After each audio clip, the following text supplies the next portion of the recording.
एक सेवा करके देखो आप। और एक बात निवेदन करो, आप कितने भाग्यशाली हैं कि वृंदावन से ठाकुर जी ने आपको फोन कराया कि भगवान के लिए वस्त्र भेजिए। बोलिए, जबकि हमारे दिल्ली वालों की फैक्ट्री है सूरत के अंदर।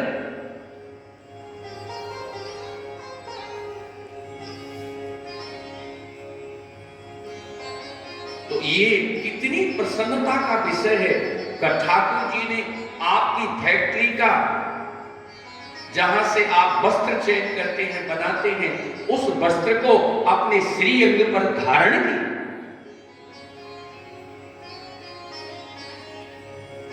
तुम्हीं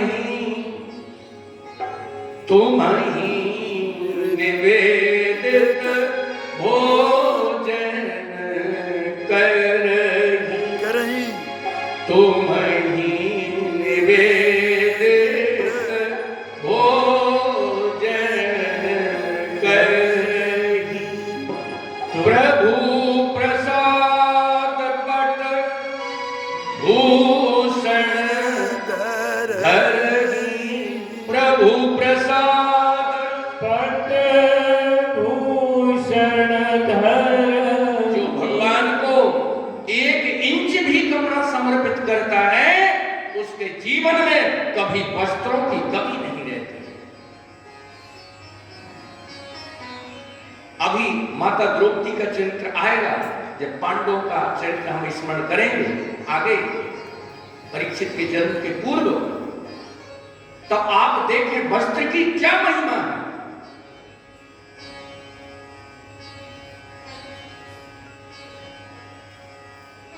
तो एक सेवा भी भगवान की जीवन में, अगर हम एक सेवा का भी नियम ले लें, क्यों नहीं?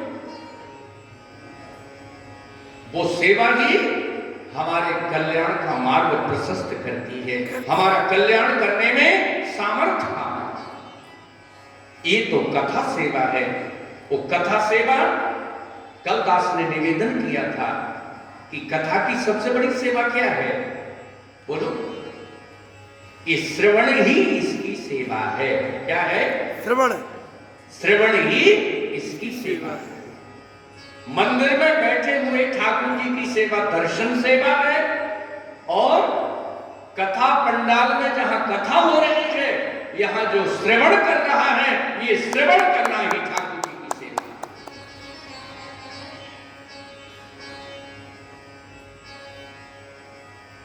कान दिए हरि कथा सुनन को, हाथ दिए कर दान रे, मत कर मोहितु हरि भजन को मान रे, हरि भजन को मान रे, मत कर मोहितु हरि भजन को मान रे, हरि भजन को मान रे, हरि भजन को मान रे, हरि भजन को मान रे, मत कर मोहितु हरि भजन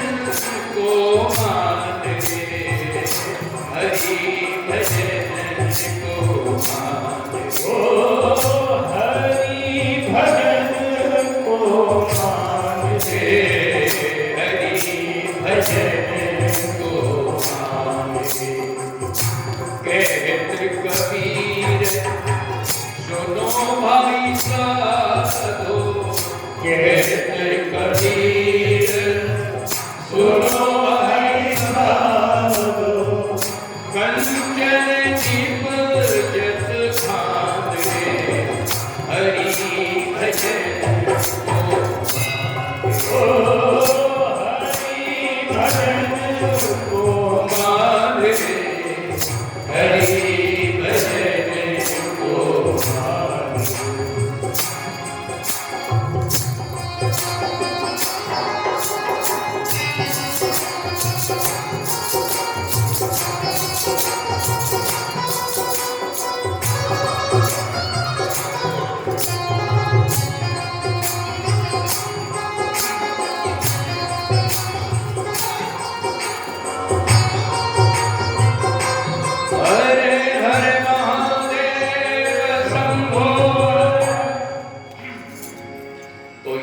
श्रीमद् भागवत कथा है, ये भगवान का सप्तमय विग्रह है।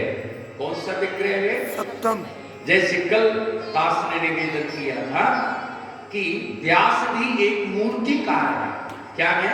मूर्तिकार। किसी ने भगवान की सोने की प्रतिमा बनाई, किसी ने रजत की बनाई, किसी ने मिट्टी की बनाई, और व्यास जी ने शब्दों की बनाई। किसकी बनाई? शब्दों की। वो कितने शब्दों का संग्रह किया? अक्षरों का? 5,76,000। कितना? 5,76,000 अक्षरों का संग्रह करके और ठाकुर जी का एक शब्द में दिव्य विग्रह निर्मित कर दिया। श्रीमद्भागवत महापुराण की जय हो। इसका मंगलाचरण है। देखिए हमारे यहाँ कहते हैं मंगलाचरण। क्या कहते हैं? मंगलाचरण। सावधान, अब आप मंगलाचरण श्रवण करें, फिर उसकी व्याख्या में हम प्रवेश करेंगे। यस्य यतो वितरितस्य चार्थेषु विज्ञस्वराट् तेने ब्रह्महृदादिकवये मुह्यन्ति सूर्या तेजो वारिमृता यथा विनिमयो यत्र सर्गौर्सा धाम्ना स्वयं सदा निरस्तकुहकं सत्यं परं धीमहि। बोलिए सत्यं परं धीमहि। धर्मं प्रोदिति के त्रिगोत्र परमो निर्वस्त्रं सतां वेद्यं वास्तवमत्र वस्तु शिविदं तापत्रयोन्मूलनं श्रीमद् भागवते महामुनिकृते किं वा परैरीश्वरा साध्यो हृद्यपरो नृत्ये त्रिकृतिभिः शुश्रूषवे तदक्षिणा कल्पितरोर्गणितं फलं सुखमुखाद् मृदुसंयुतं पिबत भागवतं रसमालयं मुरवो रसिका भुवि भागवता निगम कल्पितरोर्गणितं फलं सुखमुखाद् मृदुसंयुतं पिबत भागवतं रसमालयं मुरवो रसिका भुवि भागवता। बोलिए भक्तवत्सल भगवान की जय हो। मंगलाचरण से 3 श्लोक हैं। आचार्यों ने इसको सत्यपरक, धर्मपरक और कथापरक, एक बीजात्मक है और एक फलात्मक है ना जी। बोलो। एक बीजात्मक है, सत्यम परम धीमहि। इसको सत्यपरक भी हमारे गुरुजन कहते हैं, और पूर्वाचार्य कहते हैं ये बीजात्मक है। क्या है? बीजात्मक। निगम कल्पतरोरि गलितम फलम, ये फलात्मक। बीजात्मक, फलात्मक और फलात्मक, सत्यपरक, धर्मपरक और कथापरक। देखिए यहां सत्यम परम धीमहि कहकर के भगवान का स्तवन किया गया, मंगलाचरण किया गया। मंगलाचरण का एक सरल सा अर्थ है कि हमारा आचरण मंगलमय हो। कैसा हो? मंगलमय। मंगलमय। हमारा आचरण मंगलमय हो। एक बात आपसे अनुभव की कहूं,